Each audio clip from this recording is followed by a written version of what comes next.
Já, velkominir áhorfendur góðir og hlustendur að Rauðaborðinu. Í kvöld ætlum við að ræða svona sem svolítið málana þessa dagana sem er fyrirhuguð sala á hlut ríkisins í Íslandsbanka, sala á Íslandsbanka. Til þess að ræða þetta komin hingað Drífa Snædal sem forseti Alþýðusambandsins og þingfólkið Björn Leví Gunnarsson, Oddný Harðardóttir og Inga Sæland. Verið velkomin. Nú að byrja á Drífu af því ég sá að miðstjórn Alþýðusambandsins var að álykta þetta og vill ekki að banki verið seldur. Af hverju það, Drífa? Já, þetta kom til umfjöllunar í miðstjórn Alþýðusambandsins í dag. Sérstaklega við gerðum náttúrulega ákveðna greiningu á þessu ásamt BSRB innan sérfræðingshóps verkalýðshreyfingarinnar. Og það var alveg augljóst að það sem gagnrýnendur þessara sölu hafa verið að lýsa að það bara alls ekkert ljóst af hverju núna, hvað á að selja mikið, fyrir hvaða verð, hvað liggur á, traust í stað til að gera þetta og svo framvegis. Hvað verður þá sem skulda og eru með lán í frystingu í bankanum. Þannig að við ræddum þetta í miðstjórninni og vorum eitthvað veltaði fyrir okkur hvort að við ættum að koma með ályktun eða bara láta þessa greiningu standa, en það var bara algjör einhugur það að það þyrfti að stíga fast í jarðar. Það þyrfti að koma skýrt frá miðstjórn ASÍ að við sjáum ekki gagnið í því að fara að selja þennan banka, ekki á þessu tímapunkti allavega, og nauðsyn þess að fara þá í umræður bankakerfi í heild sinni. Þannig að það einhvern veginn allir sem að pæla í þessu, hvort það frá svona hagsmunu launafólks eða bara greiningu á fjármálaástandinu eða greiningu á stöðunni, að þeir komast að sömu niðurstöðu, að það bara fólk svona velti fyrir sér hvað liggur á, hvenær, af hverju núna. Hvernig, það allt og mörgum spurningum ósvarað til þess að sé forsvaranlegt að fara í þetta. Það ríkir ekki traust til þessarar vegferðar eða þeirra sem ætla að höndla með þetta. Þannig að niðurstaðan var svo að miðstjórn ályktaði bara og kom mjög skýrum skilaboðum á framfæri frá miðstjórn ASÍ að við teljum þetta ekki vera skynsamlega ráðstöfu núna. Inga, má ég spyrja þig, Alþingi bara búið að samþykkja þetta, heimild í fjárlögum eða ekki? Það búið að afgreiða það?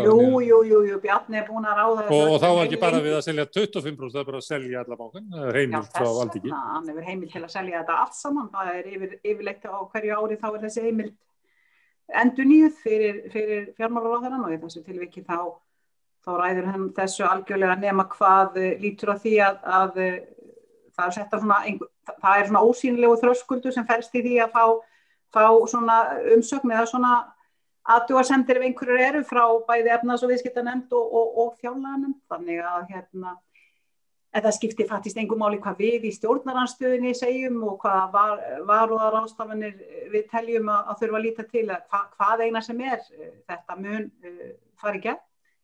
Ég tek heils hugar undir hvert einasta orð sem að Drífa Snædal var að segja, og ég bara þakklátt fyrir ASÍ hvað þau stíga fast í jarðar, og þannig höfum við gert líka sumir þingmenn á Alþingi og sumir stjórnmálaflokkar, og ég til dæmis var að senda inn núna athugasemd 4. minnihluta við í rauninni þeim rökum sem að sett eru fram fyrir okkur sem eiga að réttlæta það að fara í þessa sölu á þessum tíma. Og mér langar nú bara að vísa í þetta í 6 töluliðum rökin í 6 töluliðum, og í fyrsta lagi verið að tala að markmið að minnka áhættu ríkisins á svo stórum eignarhluta í fjármálakerfinu, og ég gerir náttúrulega athugasemd sjálf við þetta, og ég náttúrulega að koma með mótrök vegna sem ég finnast eiginlega engin af þessum töluliðum, í þessum 6 töluliðum, ég veist engin þeirra í raun og veru að halda vatni.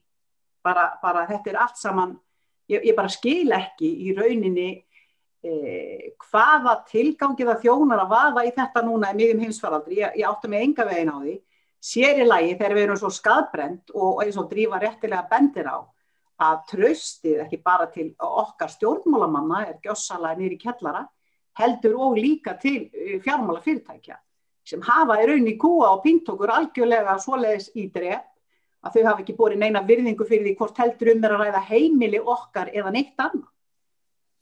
Og þannig að sko, ég segja mikil áhætta þess að fylgja svo mikil fjárbindingu og með sölu þá megi lækka vaxtagjöld ríkissjóðs.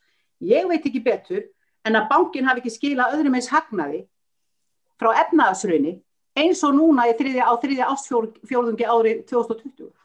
Ég veit ekki betur heldur en að sko, ef við ætlum að skoða meira sko, þetta er eiginlega ótrúlegt og það einnig eru vaxtakjör ríkissjóðs að vera að tala það til þess að reyna að lækka, nota þetta fjármagn sem ég veit ekki hvað mikið fyrsta lagi, bara svo ég tæki þetta fyrir eins og þetta lítur á okkur inn í fjárlaganefnd, minnst að kosti mér sem annars varaformanns fjárlaganefndar, þá í fyrsta lagi verið að tala það að það sé afskaplega mikilvægt í allir þessari skuldasöfnu núna að fá inn þetta fjármagn sem hugsanlega við fáum fyrir þennan eignarhluta í Íslandsbanka sem við vitum fattist ekki hvað á að vera stór.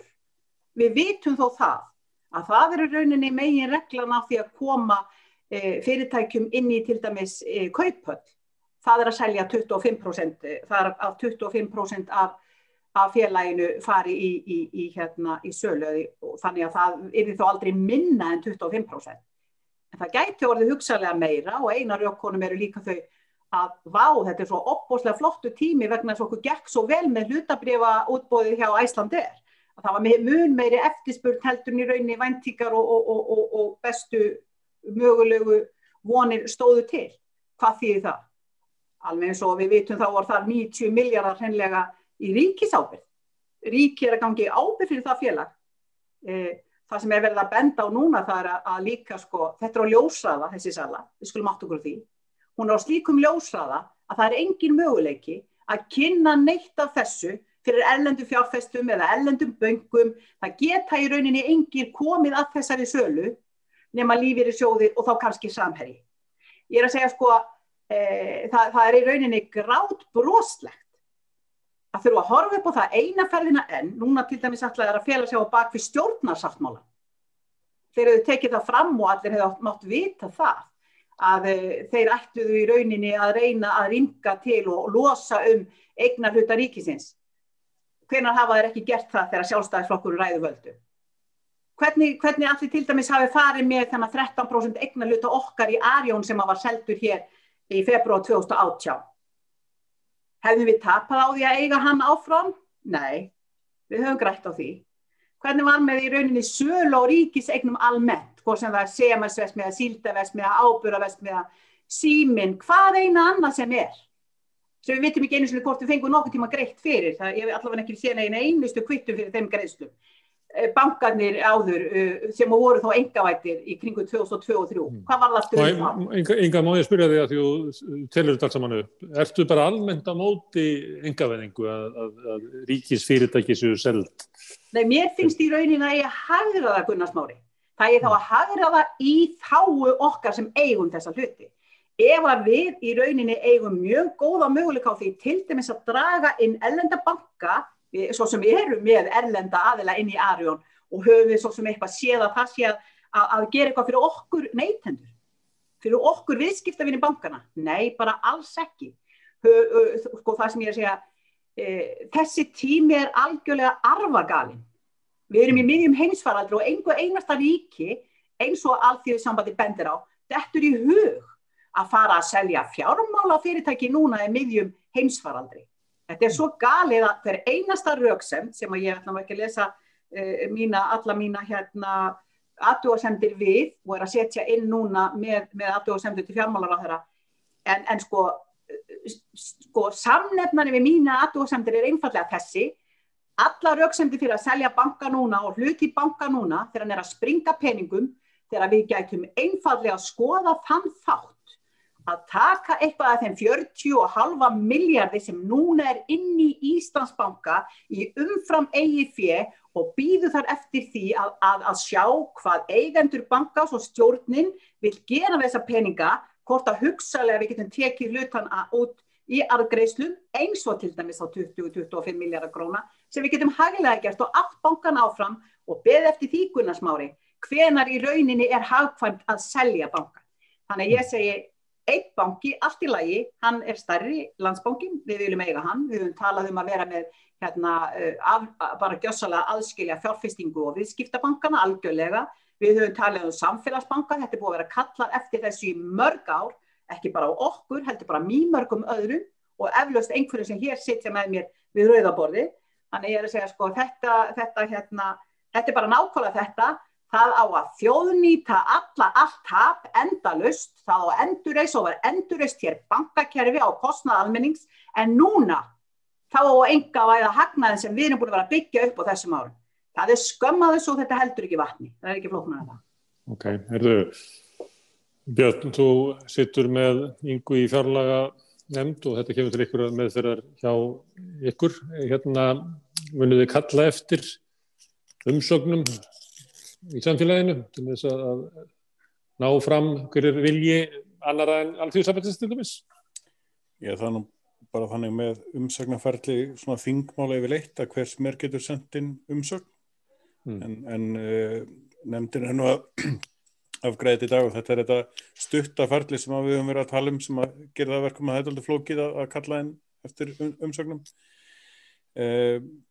Stjórnarleiðar hafa svona verið að reyna að gera lítið úr þessari gagnrýni okkar að þetta sé nú einhverjum lyftur hraða og svo framvegis af því að það búið að vera heimild fyrir þessu síðan bara mjög lengi 2013 eða eitthvað 15 hvað nú var hvítbókin sem var gefin út í lok 2018 heimildin í fjárlögum á hverju ári langa tíma þannig að það ferli hefur ekki verið að ganga neitt rosalega hratt og kannski skiljanlega en málshraðin sem að þegar að ákvörðun tekin skellum í söluferlið málsmeðferðin sem að Alþingi fær mánuður. Það lyftur hraði og það ekki bara hvaða mánuður sem það er jólafríð í rauninni sem nokkurn veginn mánuður hjá þingmönnum. Þannig að það ekki nema rétt bara vika þegar að þingi kemur síðan saman aftur sem við höfum til þess að fara yfir, kalla eftir umsögnum og fara yfir málið sem að bara, sko, ég hugsa þetta þá alveg þannig. Við erum brennd eftir síðustu einkavæðingu bankana og það rannsóknarskýrslur sem hafa verið gerðar vegna þeirra einkavæðingar, það sem það eru búið að veifa fullt af flöggum í rannsóknarskýrslum Alþingis og þetta allt. Og það vissulega búið að laga regluverkið. Það mjög nauðsynlegt. Það hefur hins vegar ekkert endilega reynt mjög mikið á það. Það verið að fara eftir því í hefðbundna eftirliti og þar fram undir götunum. En það hefur ekkert reynt sérstaklega mikið á það ennþá. Og það var það sem klikkaði í hruninu að það var bæði lélegar reglur en líka var ekki einu sinni farið eftir því sem var til staðar. Var grafið undan fjármálaeftirlitinu með því að taka mannaflaðaðan og því. Þannig að það sem við þurfum að einbeita okkur gríðarlega mikið í þessu einkavæðingarferli að hafa það trúverðugt frá A til Ö og það byrjar ekkert að vera trúverðugt þegar þú gefur þinginu bara mánaðar frest til þess að klára að skila málið. Sko, fjármálaráðherra ræður ekkert hvað þingið lengi að störfum í þessu. Þingið bara fær til sín verk og skilar því á því gæða eftirliti og af þeim gæðum sem að þingið ákveður að sinna málinu gagnvart. Þannig að það tímafaktorinn sem bara byrjar að svona veifa flöggum fyrir þetta eiginlega óeðlilegt og við ættum að skoða þetta betur. Svo ég vitni aðeins í sem sagt bara Bjarna sjálfan hvað það var og ég get verið sammálunum þar sem skal alveg vera merkilegt að besta ástæðan fyrir því að selja bankana að ríkið á 2 banka. Bara að vita gagnslaust fyrir ríkið eiga 2 banka. Af hverju þá ekki samin eða bara hafa 1 banka eða hvernig það nú Ég veit að ríkið á marga skóla og ríkið á marga brýr og hverju var ríkið bara 1 banka Það ekki alveg það sama hver skóli ekki í samkeppni að vissu leyti sko yfirráðasvæði eða þess aftar sem Ég búið á Íslandi og í þessu það sem eru 3 fyrirtæki í hverjum geira og ég hef alveg sagt þetta Björn að það engin samkeppni þar sko Nei, það fá keppni og þess aftar en þegar að þessi 2 bankar sem að ríkið á eiga heita verið í samkeppni við hvort mann að þá það nákvæmlega það sama og væri rauninni 1 banki En sem sagt, þrátt fyrir það allt, þá staður og stund til þess að selja banka. Og þegar það verður að gera gagnrýna þess tímasetninguna, sem sagt, þá verður maður að taka tillit til þess að salan í rauninni ekki að fara fram núna, hún að fara fram eftir svona 6 mánuði eða svo. Þegar að aðstæður gætu verið öðru sér, það verður alveg að vita galið að selja banka nákvæmlega núna. Kannski það ekki galið eftir 6 mánuði. En til þess að við vitum hvort það sé galið eða ekki, þá þurfa forsendunar ekki fyrir þess. Þá þurfum við að benda á og vita hvað svona vænt söluandverðir og svo framvegis. Við höfum hér töluna 37 milljarðar fyrir 25% hlut. Allt í lagi, hvað gerist þá ef það lægri upphæð sem að kemur? Segir fjármálaráðherra þá nei, tekur hann í bremsuna sem hann hefur? Ég efast það, ég bara stórlega efast það. Ef það ekki réttir aðilar sem að bjóða í og alls konar svoleiðis. Ég held að sko hlutdrægni Sjálfstæðisflokksins í rauninni til þess að selja banka vegi meira heldur en ábatinn fyrir rauninni almenning af því að selja bankan verði. Þannig að ef það berast ekki nægilega góð tilboð, þá verður bankinn samt seldur, þrátt fyrir allt annað. Þannig að við þurfum að stuðla að trúverðugu ferli. Og þegar að þingið beðum að afgreiða þetta á mánuði, rauninni viku, þá það ekki trúverðugt. Og þá lendum við í vandamálum, bara frá upphafi til enda með þetta og sama hausverkum sífellt í. En ferlið eitt en niðurstaðan önnur, þið eru svona frekar á því að ríkið eigi að selja annan bankan, fljótlega. Það sem óæskilegt að ríkið eigi 2 banka. Þið eru fylgjandi hugmyndinni. Já, ég held að vera mjög gott ef að ríkið væri með ákveðna grunnbankaþjónustu, bara þessi venjulegu innlán og svo framvegis, sem væri ekkert að fikta í fjárfestingar hlutanum eða neitt þýðinlíkt. Og stefna Pírata er að sem sagt, ríkið eigi Landsbankann og þá á því formi aðskilnaður viðskiptabanka og fjárfestingabanka. En eins og segið, það skrítið að ríkið eigi 2 banka, það undarlegt. En hvort að það sé hægt að selja bankan núna eða þá eftir 6 mánuði, það bara spurning sem var ekki svarað nægilega skýrt og ég bara, mín umsögn þetta var mjög einföld. Ráðherra sinnti ekki rannsóknarskyldu sinni samkvæmt stjórnsýslulögum og fór ekki eftir 20. grein laga opinber fjármál stefnumótun stjórnvalda og að þurfa að rökstyðja með kostnaðar ábatagreiningum og valkostagreiningum. Það vantar algjörlega valkostagreiningum til dæmis. Það bara svona einföld tjekkaatriði sem þarf að fylla upp í og það ekki eins og vera flókið aðgera þetta. Mest að því til í hvítbókinni. Það bara ekki búið að uppfæra hana eftir svona faraldurinn og núverandi aðstæður. Þannig að það ætti ekki að vera erfitt, en það var sem ekki gert. Nákvæmlega sama regla rauninni og feilaði í landsréttarmálinu. Þannig að við erum á sama stað og venjulega með þennan Sjálfstæðisflokk sem bara gerir allt í fúski og vesenni. Okay. Oddný, þú ert í annarri nefnd sem að það þetta mál eitthvað til meðferðar ekki, efnaðs- og viðskiptanefnd, þetta ekki þar? Jú, ég þar. Já. Hvers konar könnun eru þið í að skoða? Eru það að skoða rökin? Inga nefndi þarna að þetta myndi lækka vaxtakostnað en svona, ég er ekki kannski nógu fljótur að rekna í huganum, en ég held að það sé mjög erfitt að fyrir ríkið að raunverulega fá lán á lakari vöxtum heldur en arðurinn sem hlutfall af eigninni í Íslandsbanka. Það segist að vaxtakostnaðurinn sem að ríkið fær frá Íslandsbanka í gegnum arðgreiðslurnar miklu hærri heldur en vaxtagreiðslurnar sem að fara út frá sambærilegri upphæð. Fyrirgefðu Gunnar Smári, fyrirgefðu. Sagði ég það virkilega á það? Já, þú sagðir að sko vextinni væri ekki það háir á lánunum og svo arðurinn hefur verið mikill. Þeir eru 0,68, ég hef þá bara snúið þessu alveg á haus og það sé sagt, ég verð að stinga þessu við vegna þess að vextinir eru það lágir sem við erum að greiða lánunum að það mun í alla staði borga sig fyrir okkur og halda áfram að eiga banka. Það akkúrat það sem ég var að reyna að segja. Ég biðst afsökunar ef ég var ekki nógu skýr. En málið það að vextinir sem við fáum fyrir eignina inn í bankanum eru hærri heldur en vextinir sem við greiðum fyrir sambærilega skuld. Og þar leiðandi, ef þetta snýst vextina, þá náttúrulega miklu klókara að bara eiga bankan. Eru rökin sem að Bjarni að leggja fram Oddný, eru þau svona veik? Já, þau eru það. Og ég skilaði minni umsögn í morgun í efnaðs- og viðskiptanefnd og sennilega verður þetta allt saman dreigð og birt seinna annarkvort í kvöld eða í fyrramálið, en það einmitt þetta að tala það að nú sé ríkissjóður svo skuldsettur vegna efnahagsástandsins að við verðum að selja hluti í bankunum til að greiða niður skuldir. Og bara það að stjórnvöld skuli bera þetta á borð fyrir almenning er svo tortryggilegt að hver maður bara, ef maður sest niður og reiknar sér, þetta dæmi gengur alls ekki upp. Því það ef við ættum að hugsa ríkissjóð og tekjur í hann, þá eigum við einmitt að eiga bankana á þessum tíma. En það voru 4 atriði, svona helstu atriði sem ég gerði athugasemdir við. Það í fyrsta lagi að það hefur ekki farið fram frá bankahruni umræða í samfélaginu hvers konar kerfi við viljum hafa hérna sem að þjónar almenningi almennilega og fyrirtækjum og hvernig sjáum við fyrir okkur bankakerfi til framtíðar. Og þó að það hafi verið hér samin hvítbók sem var alveg ágætt, þá var svolítið skautað yfir til dæmis hugmyndinu samfélagsbanka. Og við þurfum að taka þessa umræðu og taka þessa stefnumótun áður en að við förum að selja hluti út úr bankunum og það einstakt tækifæri til þess.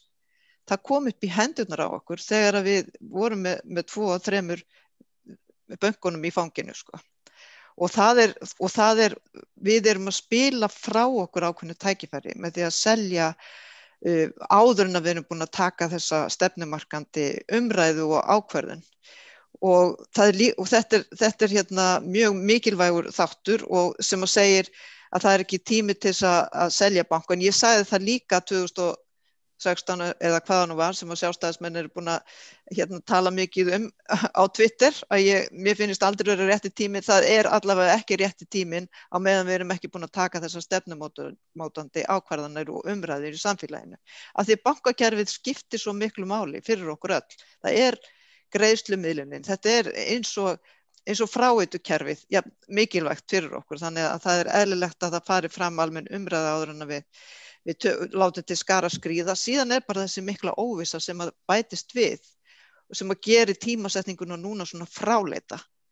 Þegar við erum í þessari djúpu efnahagslægð og við vitum ekkert. Ég meina þó sem byrja að bólusetja þá vitum við ekkert hvernig þróunin verður, hvenær við réttum úr kútnum. Óvissan þar, óvissan líka í lánasafninu þar sem að minnsta kosti 100 milljarðar eru í frystingu og það rosalega stór hluti og það hlýtur að hafa áhrif á verðmyndunina í fyrsta lagi og bara eykur og óvissuna hjá fólkinu sem eru viðskiptavinir bankans og reiða sig á góða samninga þegar að og svona í framhaldinu þegar við erum komin út úr faraldrinum.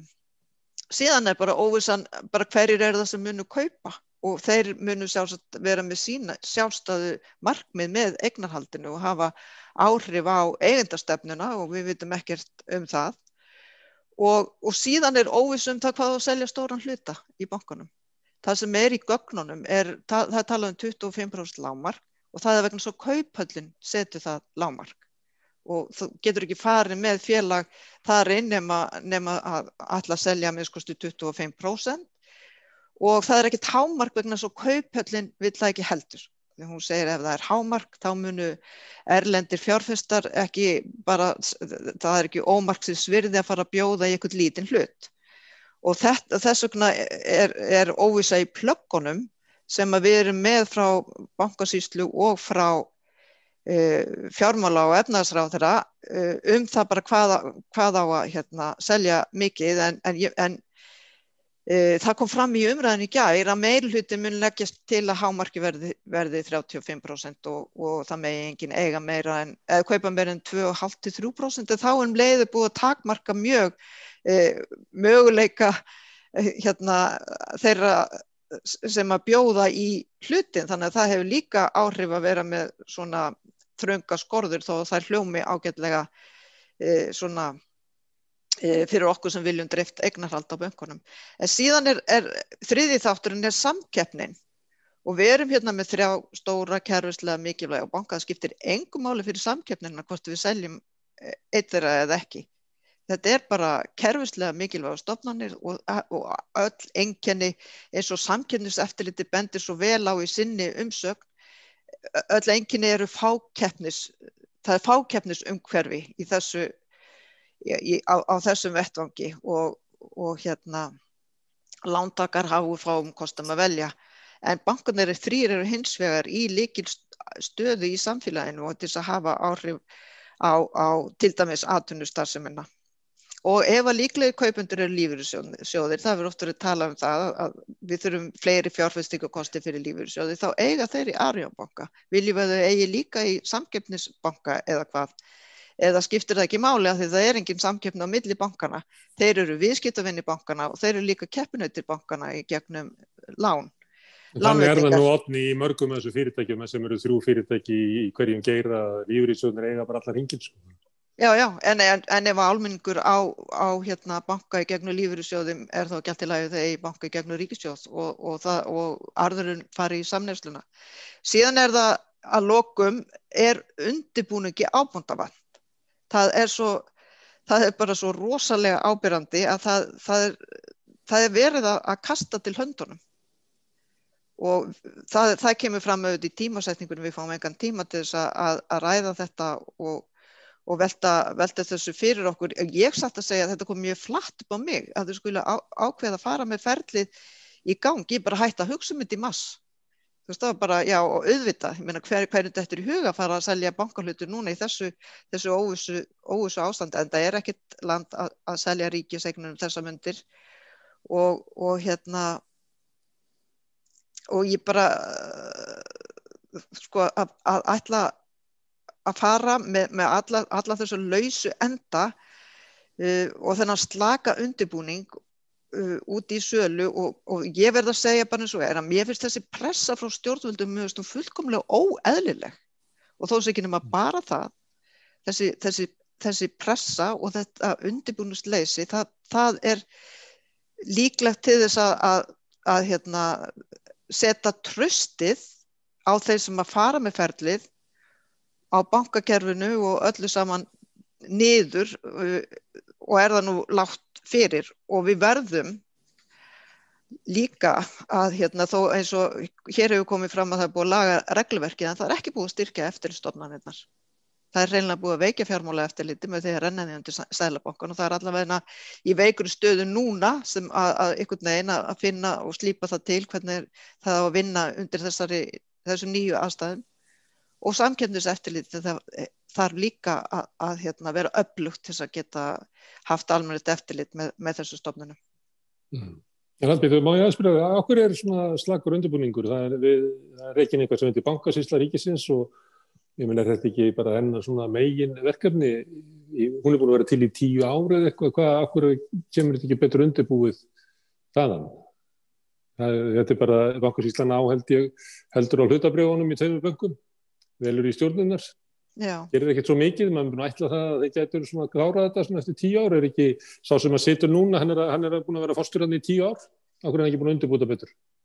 Það nú það. Við þurfum auðvitað að spyrja því, við sem erum með eftirlit með framkvæmdavaldinu og ég meina fagmenn hafa hreinlega sagt að það efist bara faglega getu stofnunarinnar til þess að fara með þessi mál fyrst að tillagan kemur sölu þegar að lánasafnið til dæmis eins laskað það er.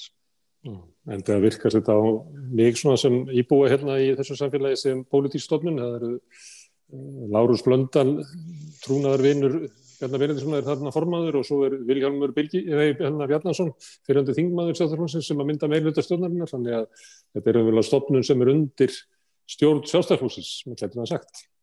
Herðu Björn, þú ættir að skjóta þess inn áður en ég kem að drífu?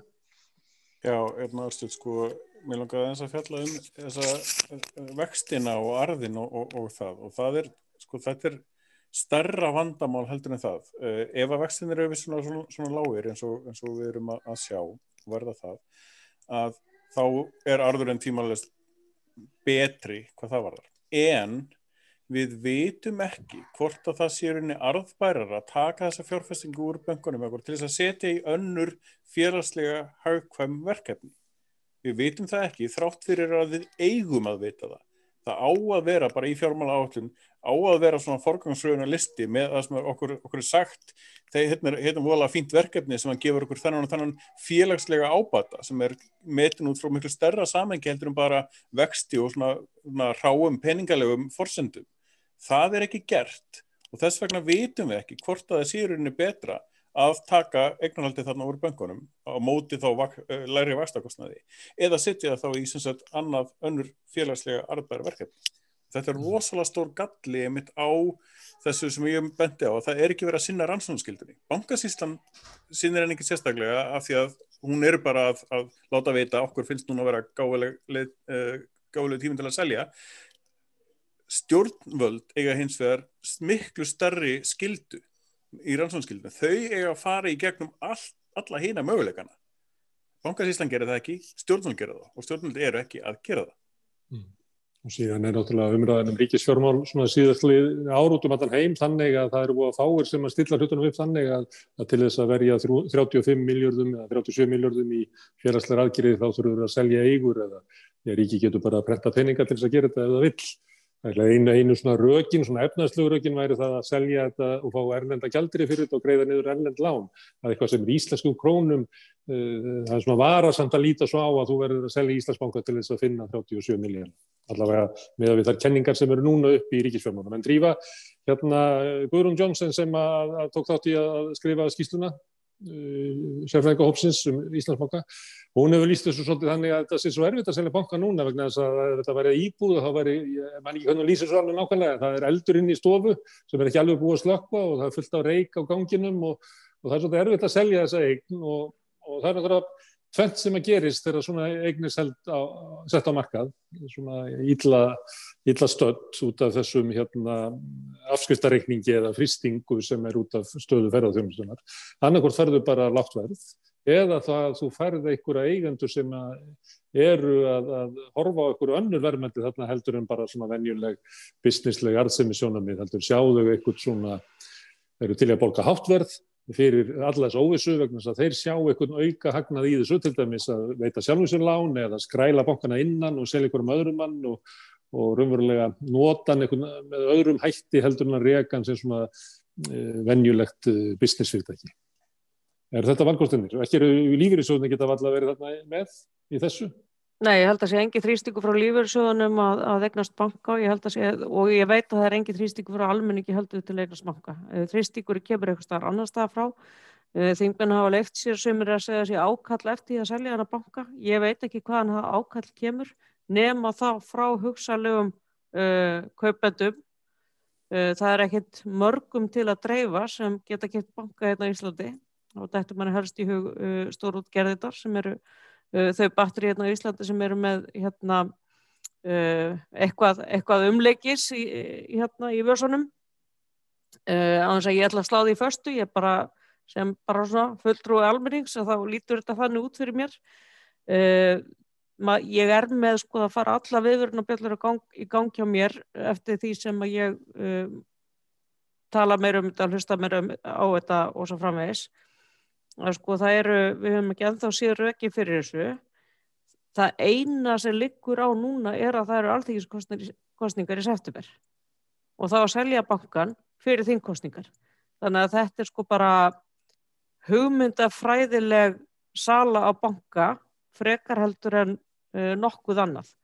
Og það sem staðfestir það fyrir mér líka að svo mantra sem dregin upp að umsvif ríkisins í bankarekstri séu hvergi meiri nema hugsanlega Norður-Kóreu. Þetta hefur fulltrúi viðskiptaráð sagt, þetta hefur fjármálaráðherra sagt, þetta hefur Mogginn sagt. Þeir eru allir með sömu talpunktana og þegar fer að líkja Íslandi við Norður-Kóreu að þá ertu komin í ákveðið rökþrot. Að það sé bara svo hræðilegt að því að við erum einhvern veginn á pari við Norður-Kóreu í þessu. Þetta bara stenst enga veginn og hversu margir fulltrúar fjármagnseigenda eru til í að koma fram bara af lífi og sál og berjast fyrir því að banki sé seldur þessu tímabúti án haldbæra raka, segir manni að það fiskur undir steini. Hvaða fiskur það veit ég ekki, En ég fæ bara svona, eins og ég segi, að kvikna öll viðvörunarljós. Í staðinn fyrir að gefa okkur góðan tíma, ræða þetta í þaula, ræða bankastarfsemina yfir höfuð í þaula, þar með talið samfélagsbanka, möguleika á því að stofna slíka banka eða breyta Landsbankanum í þannig banka. Þannig að já, það er bara, þessi umræða bara einhvern veginn stenst ekki. Ég fæ sömu tilfinningu þegar við förum fyrir þingnefnd, við erum kölluð fyrir 2 þingnefndum með mjög skömmum fyrirvara til að veita álit okkar á sölu banka sem að, ég segi svo Oddný, við heldum bara að væri orðið eitthvað sem að við ætlum bara að setja á ís og ætlum að ræða ekkert að setna, síðan dúkkar þetta upp og ég fæ bara svona tilfinningur að það átti ekki að færi á neitt umræðu, það átti bara að kýla þetta í gegn og ég með verulegt óbræði yfir þessu öllu saman. Ok, Inga, við skulum reyna að velta fyrir okkur hvað þrýstingurinn kemur. Það vita að hann er ekki frá ykkur, hann er ekki frá Alþýðusambandsins og það var gerða kannanir sem að meiri segja Bankasýslan í tengslu við útgáfuna á hvítbókinni, það var gerð könnun á afstöðu almennings og almenningur vill ekki selja. Almenningur hefur náttúrulega reynslu af einkavæðingunni síðast og hann er ekki að því að almenningur þekkir ekki málið, það er að íslenskur almenningur þekkir einkavæðingu banka betur heldur en almenningur alls staðar í heiminum og þar með talið Norður-Kóreu því að almenningur fekk bara bankana í hausinn. Hver er það sem að vill selja? Það kom einn tilganganda hérna við Rauðaborðið í gær þegar ég var að tala við hagfræðingana. Það var þannig að hinir best settu á Íslandi að þeir hafa eitt minnu hérna í kóinu, ekki geta farið til útlanda og það safnast upp peningar inn í bankabókunum. Fjárfestingarkostirnir eru fáir sem sést á því að fasteignaverð hækkar og hlutabréfaverð hækkar þannig að það er einhverju peningar þarna og við verðum að fá bara eitthvað til að kaupa fyrir þessa peninga, það er krafan og hvað getur þetta verið stór hópur, þetta er kannski max 5.000 manns sem eru með þessar kröfur uppi. Er þetta þannig að stjórnvöld eru að hlýða fólki sem á bara svo mikið af peningum og bara finnst eins og það er rétt á því að kaupa bara eitthvað og ef allt uppselt sem til sölu, þá verðum við bara að koma með nýjar vörur fyrir okkur til að kaupa eins og Íslandsbanka? Já, þetta er náttúrulega rosalega sérstakt landslag sem við erum að gangi í gegnum núna. Nú það er til dæmis borið fyrir sig núna að það hafi verið tekið fram í stjórnarsáttmála eins og ég nefndi áðan að það þyrfti að losa eignarhald á fjármálafyrirtækjunum okkar en það kemur hvergi fram í stjórnarsáttmála að þeir hafi vitað fyrirfram að hér er heimsfaraldur. Við til dæmis tókum hreinlega úr sambandi hluta af lögum opinber fjármál til þess að reyna að koma til móts við það ákall sem var út í samfélaginu hjá fyrirtækjum sem voru að ströggla hérna og til þess að geta hreinlega gert ákveðna hluti sem stjórnvald, þá þurfti hreinlega að gera það, ráðast á í rauninni lögum opinber fjármál sem átti að vera að styðja okkur og styrkja til þess að koma í veg fyrir alls konar vitleysu eins og við höfum gengið í gegnum áður. Og það sem mig langar að segja og sérstaklega, það er þessi atriði sem við erum að tala um. Við séum svo stóra á fjármálamarkaðnum, allt í lagi, erum við eins og Norður-Kórea. Mér gæti ekki verið meira sama ef það er hagur almennings og hagur okkar að halda utan við þennan eignarhluta akkurat núna, þá geta það miða okkur við hvað eina sem er. En það sem svo tölum við Bankasýsluna. Við skulum skoða Bankasýsluna og tilur hennar pínulítið. Hún er sett á laggirnar þarna og lögin hana frá 88-2009 eru í rauninni þegar við erum að fá í fangið alla þessa skelfingu eftir efnahagshrunið. Nú tilur hennar er líka til þess að geta þá komið í sölu þeim hlutum sem sem ríkið er að fá í fangið í kjölfarið á hruninu. En við skulum átta okkur á því að í lögunum í 9. grein þessara sömu laga þá var það skýrt tekið fram. Ég tek það fram. Það var skýrt tekið fram að þessi Bankasýsla átti að hafa lokið störfum sínum eigi síðar heldur en 5 árum eftir að hún var sett á laggirnar, sem sagt 20. ágúst 2014. Þannig að hún var í rauninni runnið sinn skeið að mínu viti sem náttúrulega einfaldur BA lögfræðingur. Ég kannski er ekki svo óbóðslega klár í að lesa út úr löggjöfinni að ég geti hreinlega áttað mig á því hversdags hringavitleysa var í gangi þarna með þessa Bankasýslu. En staðreyndin er sú að það var ekkert sólarlagsákvæði, það voru engin ákvæði þarna í löggjöfinni sem að heimiluðu það að Bankasýslan héldi áfram hvorki að vera inn á fjárlögum eða neinu öðru. Það var ekkert lögmætt á bakvið þessa Bankasýslu frá því í ágúst 2014 og ég byrjaði strax að hrópa það þegar ég kom inn á Alþingi Íslendinga. Ég skrifaði greinar það og í kjölfarið þá í rauninni kemur fjármálaráðherra með ný lög bankasýsluna þannig að hún öðlast sitt lögmæti á ný í febrúar 2019. Það sem að gerist í rauninni það að fjármálaráðherra hafði verið fjármálaráðherra áður og þegar bankasýslan runnið sitt skeið þá allt í einu dettur hann inn í það að verða og þá bankasýslan undir fjármálaráðuneytinu. Svo verður hann forsætisráðherra í örskamma stund og þá tekur hann bankasýsluna úr fjármálaráðuneytinu og færir hana með sér yfir í forsætisráðuneytið. Svo kemur frændans þá frændans komin Benedikt Jóhannesson inn í fjármálaráðuneytið en hann var ekki nógu góður til þess að halda utan bankasýsluna en svo fer Bjarni Benediktsson fjármálaráðherra aftur yfir í fjármálaráðuneytið og svo einkennilega vill til að þá bankasýslan á hún ekki lengur heima í forsætisráðuneytinu þannig að hann þurfti að taka hana með sér yfir þangað. Og við skulum átta okkur á því að leið á raunverulegt lögmæti bankasýslunar verður til að þá byrjar ballið fyrir alveg. Þá byrjar allur þessi undirbúningur sem að við erum að taka í fangi núna og kallaður ýmsum nöfnum hugmynd bankasýslunar þetta og hitt. Hver trúir þessu? Hver trúir því að þetta sé hugmynd þeirra akkurat núna? Þeir hættu við þetta nákvæmlega í massi fyrra. Eðlilega. Hvað hefur breyst síðan þá? Ekki neitt. Og maður spyr sig, þegar þú segir Gunnar Smári, hvað skyldi liggja að baki? Hverjir þurfa virkilega að græða núna eins og við erum að velta upp miðað við það sem við þurftum að þola eftir efnahagshrunið og allar þær bruna útsölur og þau ömurlegheit sem íslenskur almenningur gekk í gegnum þá. Við skulum átta okkur á því að það liggja tugir milljarða króna í frosnum lánum núna, í frystum lánum hjá ferðaþjónustu fyrirtækjum. Fyrirtækjum sem hafa virkilega áttu undir högg að sækja í þessum faraldri, heimsfaraldri. Hvað skyldi nú eiga að verða þetta? Mín kenning svo, og ég ætla bara að segja það má kalla það hvað sem mín kenning svo að aðal ástæðan fyrir því að ráðist í þessa sölu núna þarf ekki til þess að geta hyglað einhverjum ákveðnum aðilum sem munu taka og geta keypt þeir að hugsa nefnilega. Það hefur minnst verið rætt að það eigi í raun að kljúa frá þetta frosna lánasafn frá hinni raunverulegu sölu á eignarhlutanum í bankanum. Þannig að ég segi, mín kenning svo allavega, að ef að það gengur eftir, þá hamingjan hjálpi mér.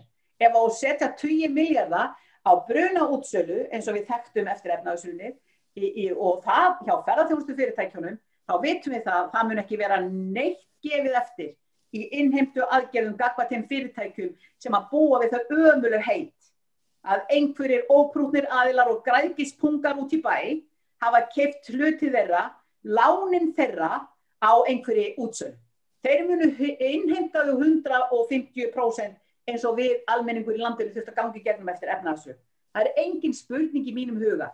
Það öll ljós kveikt hérna megin vegna þess að ég ein af þeim sem vantreysti stjórnvöldum, ég sennilega ein af þeim líka sem að vantreysti fjármálafyrirtækjunum, jafnvel þó við eigum þá sjálf vegna þess að þrátt fyrir hugsi ykkur, þrátt fyrir það að stýrivextir Seðlabanka séu í sögulegu lágmarki, hafi aldrei áður verið 0,75% eins og nú, að þá það ekki að skila sér nema litlu leyti til okkar hinna.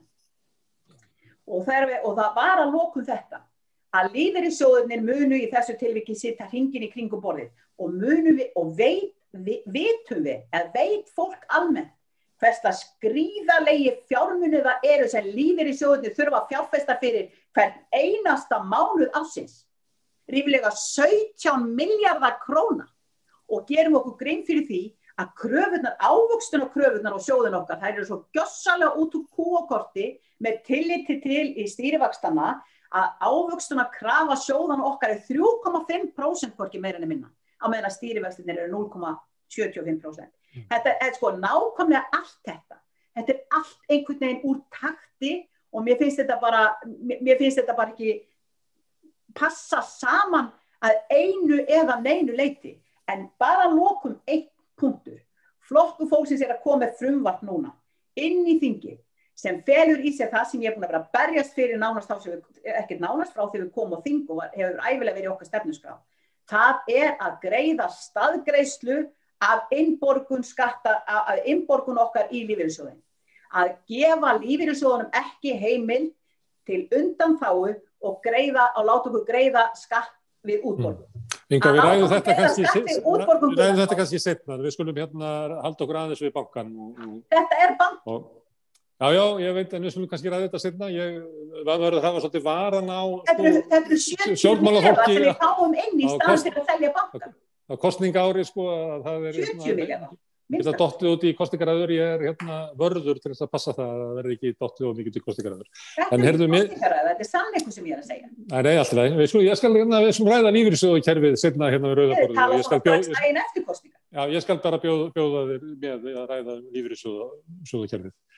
En mér langar aðeins að spyrja þig, Björn, þegar ef verið að lýsa þessu, eins og þetta mjög kostulegt sem að Inga að segja með að bankasýslan bara eitthvað svona skjalataska sem að Bjarni Ben fer með á milli ráðuneyta og í henni, við vitum það, þeir eru bara vinir hans, Lalli og Villi og svo verið að kynna þetta og þá að tillagan kemur frá bankasýslunni og svo hvítbók og hverjir skrifa hana, það bara meira og minna vinir hans og þetta einhvern veginn svona fáránlegt leikrit og svo, já, við verðum að selja bankann, þetta stendur í stjórnarsáttmálanum, eins og hann megi ekki taka hann úr sambandi, það búið að taka úr sambandi lög opinber fjármál, sem að hljóta í öllu tilfellum að vera merkilegri lög eftir ykkur stjórnarsáttmáli, og svo hvítbókin verðum að fara eftir henni alveg saman hvað breytist, þetta liggur við að þetta sé ekki boðlegur umræðu grundvöllur, að tala hlutina það sem fullt af einhverjum svona bara álfum og huldufólki, sem að látið eins og sé að taka ákvarðanir. Þannig að ég veit ekki hvort að þið neyðist til þess að taka þátt í þessu og taka þetta alvarlega og segja hástvirtur, eins og hástvirtur fjármálaráðherra segir og allt það. Hæstvirtur eða hvað það er. Eða hvort að það sem ég bara kvarta sem almennu borgarina, það eiginlega ekki hægt að ræða þetta á þessu grunni. Nei, það nefnilega var svona erfitt, eins og ég benti á strax þegar bankasýslan kom fyrir fjárlaganefnd að höfundur formaður nefndarinnar sem skrifaði hvítbókina, hann framkvæmdastjóri bankasýslunar, hann að fara eftir eigin verki. Það svona pínulítið beggja borðsins fílingur yfir því, en auðvitað það voru auðvitað fleiri sem að leggja hönd að prófa þar og svo framvegis. Og jú, þetta ákveðin pólitískt plagg líka, bara stefnulega séð. Bara innmúraðir og innvíðir menn eru bara að semja þetta. Já, en maður verður að taka rökunum eins og þau eru lögð fram og þá gagnrýna þau eins og tilefni til og þau tilefni sem ég tel upp og rauninni samkeppnisstofnun sagði einmitt líka, bara það var ekki gerð greining á áhrifum á samkeppni. Þetta bara grundvallaratriði sem þarf að sinna.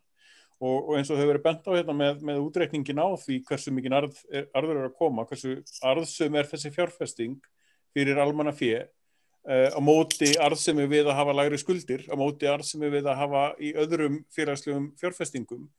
Þetta eitthvað sem að stjórnvöld verða að leggja upp í rauninni bara dæmi til þess að við getum rökrætt þetta í rauninni út frá einhverju öðru heldur en ágiskunum.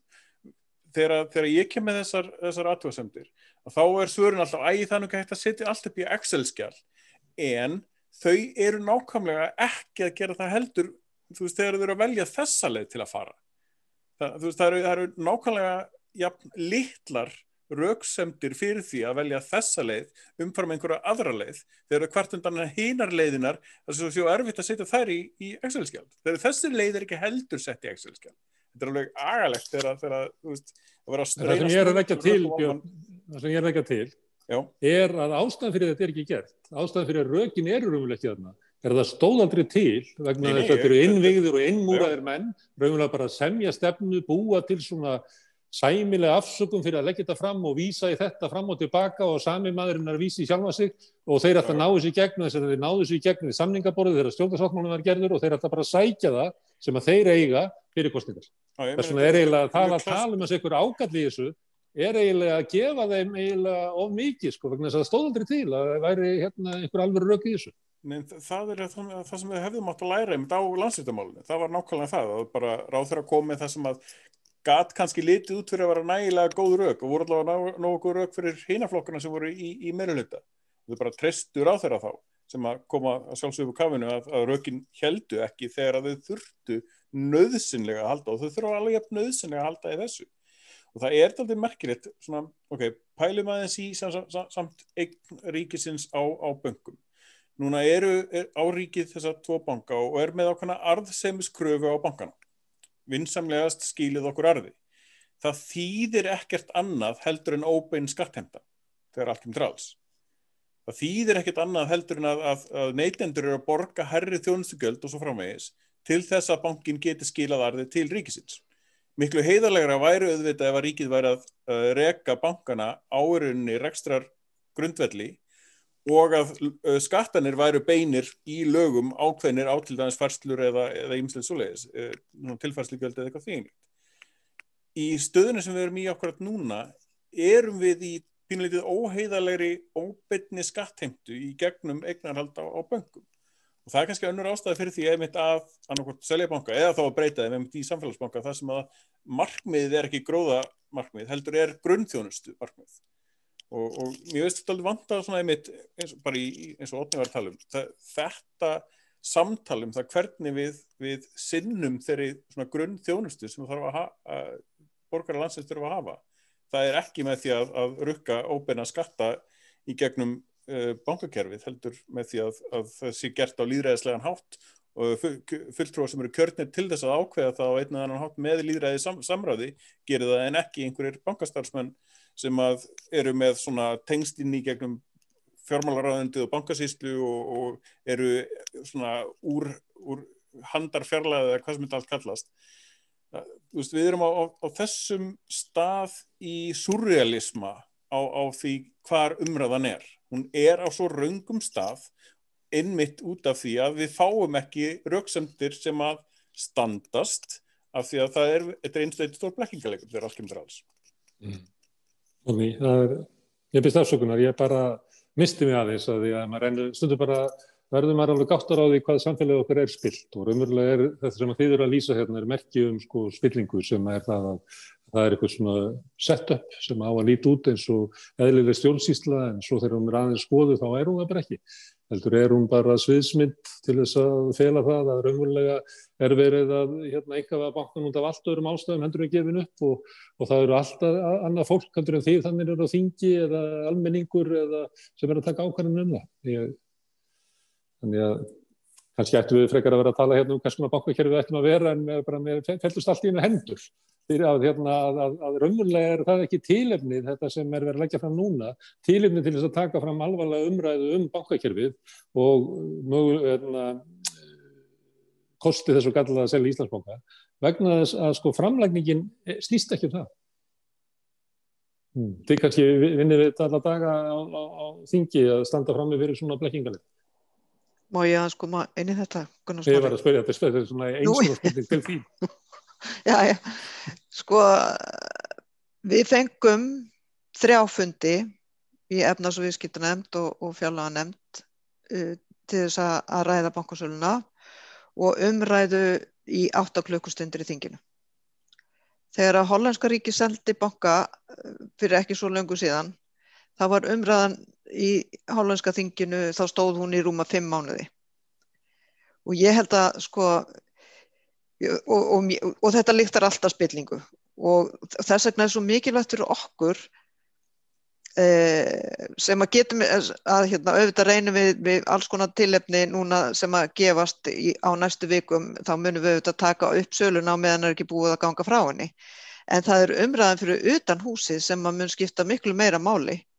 Það umræðan á þessu vettvangi til dæmis á vegum verkalýðshreyfingarinnar alveg afskaplega mikilvæg og í fræðasamfélaginu. Þannig að þess vegna bað ég það í efnahags- og viðskiptanefnd að við fengjum Drífu til að koma, fengjum fulltrúa frá BSRB líka og að við fengum 3 virta hagfræðinga sem að og allir það var fyrir utan þetta fólk, það vorum við bara með stofnanir og ráðuneyti inni hjá okkur til þess að ræða þessa sölu. Og það bara vildi svolítið til að verkalýðshreyfingin og hagfræðingarnir 3 sem nú mjög sjaldgæft að hagfræðingar séu sammála, en þau voru öll sammála að þetta væri ekki rétt að gera á þessum tímapunkti. Samkeppniseftirlitið vísu ekki sammála því heldur, þannig að en á meðan að hinir eru að mæla því bót. Þannig að litla Ísland sem að einkavæddi bankana og það tók eigendur þeirra rétt 4 ára að setja samfélagið næstu á hausinn, ætlar að fara út í nýja einkavæðingu þegar að landið og samfélagið er á hnjánum í miðjum heimsfaraldri. Og mér finnst bara þessi frétt, sko, það er bara ákveðin orðspors áhætta í þessari frétt af Íslandi sem var nú heimsfrægt fyrir sitt bankahrun. Þannig að, já, því miður,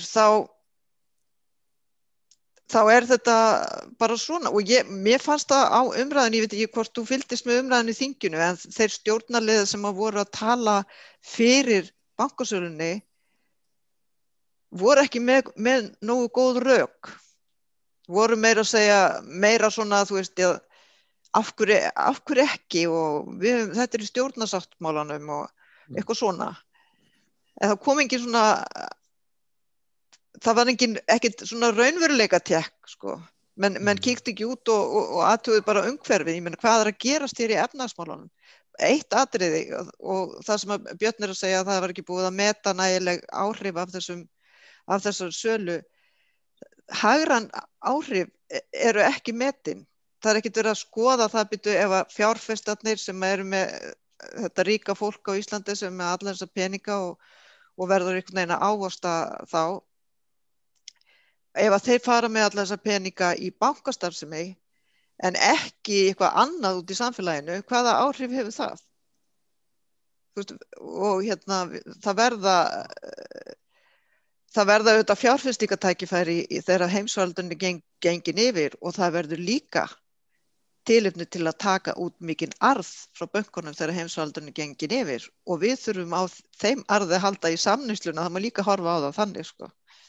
En það er ekki almannahagur sem er fremstur í þessari áætlun allir saman og ég held að það sé löngu komið fram og eins og ég sagði á það þarf að taka umræðuna fyrir utan Alþingishúsið því að almenningur hefur sagt það allavega í könnunum að þau treysta ríkinu betur til þess að reka banka heldur en einkaaðilum, enda erum við ennþá brennd.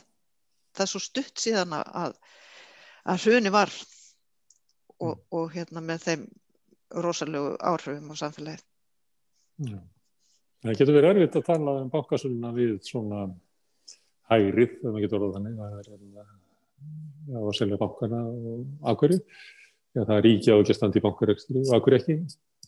Það kemur ekkert, sko. Ég finn oft til með þessu fólki að því að kannski rökin sem voru þarna í upphafi voru mótuð af kynsluna undan og þar á undan þegar það var verið að vinna nýfrjálshyggjunni braut svona í kringum 1980 en þau sem eru að stjórna sjálfstæðisflokknum núna þau hafa lifað eiginlega það sem það hefur verið sko viðurkennt sannindi og þú þarft eiginlega ekkert að nota hugan til þess að halda þessu fram þannig að stundum verður rökin svo tóm þegar það verður að bara af því bara, endar alltaf af því bara. En Drífa, sjóðin þarf að, hún er á móti þessu, sjóðin þarf að láta í sér heyra, segir Oddný, að það er stjórnarandstaðan hefur ekki afl til þess að stoppa þetta.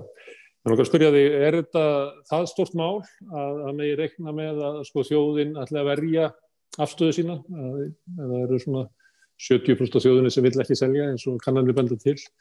Það er nógu fjöldi, en er þetta nógu mikilvægt mál? Skiptir það almenning það miklu máli annars vegar hvort að þessi banki sé eigu ríkisins eða einkaaðila eða skiptir það máli sko það sem við kannski svolítið verið að tala hérna hvernig staðið á sölunni að þessi tilfinning að það sé einhverju skuggastjórnendur á Íslandi sem að getur raunverulega að tekið ákvarðanir og þurfir raunverulega ekki eins og rökstyðið eða fyrir þingi eða þjóð hverja raunverulega ástæðanir eru. Hvað heldur að Ég held þetta sé hvernig kveiknar á almenningi í þessum mál? Já, þetta er alltaf stórmál og það sem hefur gerst núna síðustu vikuna sem átti held ég ekki að gerast að það varð almennileg umræða í samfélaginu. bæði með því að við komum með okkur skýrslu og letum í okkur heyra og stjórnarandstöðu að hluta til líka og síðan hefur þetta svona magnað upp umræðuna. Ég held að þeir sem fóru á stað með sölun á bankanum hafi einhvern veginn ekki reiknað með þessu og hafi haldið bara að þetta myndi ganga í gegn. Hins vegar núna fólk að verða vart við þetta djúpa vantraust í samfélaginu til þess að selja banka, kröfuna að ræða bankasölu yfir höfuð og síðan einn angi af þessu sem við erum kannski ekki búin að tæpa hérna. Það náttúrulega hvað eru margir með lánin sín í frystingu hjá Íslandsbanka. Ég meina hvað eru margir sem eiga það undir núna að það verði ekki farið að ganga á lán sem hluta af endurskipulagningu ferðaþjónustunnar eftir COVID. Og það náttúrulega hættan þegar verður svona efnahagskrísa að það verði einhvers konar endurskipulagning á fyrirtækjum og að ef að það einhverju eigendur banka sem eiga líka fyrirtæki sem ætla sér að verða hafa töglun og haldirnar í þeirri endurskipulagningu, í þeirri samþjöppun, að þá þeir sem eiga allt sitt undir bankar núna og velvilja þar, að þeir ekkert endilega í góðum málum. Þannig að ég myndi nú að halda að það ferðaþjónusta hefst að láta í sér heyra. Eigendur ferðaþjónustu fyrirtækjara, bændur sem hafa veðsett jarðirnar sínar til þess að byggja upp ferðaþjónustu. Ég hef mjög miklu áhyggjur af þessu fólki og það þarf sannarlega að láta í sér heyra af því að ég hef áhyggjur af samþjöppun þegar staður upp frá þessu. Ég vil hins vegar og við höfum viljað fara svolítið í þá vegferð að ekki bara mótmæla þessari bankasölu, heldur að búa til umræðu hvernig bankakerfi við viljum hafa. Og fyrir mér það ekkert prinsippatriði að ríkið eigi alla fjármálastofnanir í landinu. Það hins vegar mjög mikið prinsippatriði að fólk geti valið að vera í skjóli eiga sjálft banka, það að segja almenningur eigi banka. Mér finnst það prinsippatriði og að fólk geti þá verið í þjónustu síns eigins banka, að það sé einhvers konar samfélagslega rekibanki, samfélagsbanki eins og við höfum kallað og við ætlum að nota þetta tækifæri til þess að fleyta þeirri umræðu. Af því að ég held að það séu margir að vakna upp núna við það að það engin stuðningur við þetta, það engin þrýstingur frá almenningi og það var nú bara berast ný könnun fyrir hvað 2 dögum síðan eða eitthvað svoleiðis sem það var spurt hvort þú treysti Bjarna til að selja banka og færri sem treystu Bjarna beri það heldur þess að kjósa Sjálfstæðisflokkinn. Þannig að það ekki einu sinni Sjálfstæðismenn standi ekki einu sinni allir á baki ef maður ætla nú einfalda þetta mjög mikið. Og ég veit að það eru fleiri kannanir á leiðinni afstöðu fólks til sölun á banka. Þannig að þá erum við svona jafnt og þétt erum við að þyrla upp afstöðu almennings og varnar orðum almennings og ég hef svona tilfinningunni eftir því sem við tölum meira þetta að það fleiri einhvern veginn stökkva á þennan vagn af því að fólk verður að gera sér grein fyrir því að þetta almannahagur. Bæði hvernig bankakerfið þessi sjálfstæða ákvörðun hvort að ég var að selja eigur almennings og þetta er ekki bara banki eigur ríkisins, þetta okkar banki, þetta okkar eign. Þess vegna alltaf svo ótrúlega að fyndið að vera að tala að gefa almenningi færi á að kaupa banka. Við eigum hann. Við þurfum ekki að gefa okkur færi á að kaupa það sem við eigum. Mér finnst það alltaf alveg gríðarlega stór ákvörðun. Ég ætla hins vegar ekki að segja að Íslandsbanki eigi að vera í eigu ríkisins aldrei ævi, en það þarf alveg rosalega góð rök til þess að selja hann og þá þarf að tryggja það að við eigum möguleika á einhverju samfélagsbanka. Ég ætla að fá að segja, blása til hálfleiks núna. Ég heyri að þetta umræða sem hefur marga vinkla. Þetta snýst það hvort að landinu sé stjórnað í takt við vilja lýðsins eða það kemur sterklega fram aftur og aftur að lýðurinn 70% lýðsins vill ekki selja banka. Hvernig stendur á því að stjórnvöld eru alltaf að fara gegn því? Við þekkjum þetta úr öðrum gönnunum, uppbyggingu opinbers heilbrigðiskerfis, stjórnarskrána, kvótaeignina og það eru mörg dæmi þess á Íslandi að stjórnvöld eru að gera eitthvað þótt að sé meiri hluti almennings á móti því og gera ekki það sem að almenningur vill. Og svo það hvers konar fjármálakerfið á að vera hvert hvað eðlilegt fyrirferðin á því, hvort að fjármálakerfið og hverjir innan fjármálakerfið segir þó að stýra umbyltingu í atvinnugreinum eins og bankakerfið hefur til dæmis leikið stórt hlutverk í samtöpun í sjávarútvegi þar sem að þeir fara yfirleitt á undan stærstu kvótagreifunum og hreinsa upp eina litlu og raða þeim saman líklega til þess að verja lánin sín líklega hugmyndin en leiða síðan til þess að samkeppni drefst niður í stórum atvinnugreinum. Það margir fletir á þessu og við munum halda áfram að ræða þetta á rauðaborðinu en ég þakka gestum mínum í kvöld, Drífu, Ingu, Birni og Oddnýju kærlega fyrir hlustundum fyrir að staldra hérna við, minni á að þessi þáttur og aðrir þættir samstöðurinnar. Það er hægt að nálgast á síðum samstöðurinnar á Facebook og YouTube og líka á samstöðun.is og þessi þáttur verður fljótlega aðgengilegur í helstu hlaðvarpsveitum. Ég þakka aftur fyrir í kvöld og sjáumst á morgun á sama tíma klukkan 8.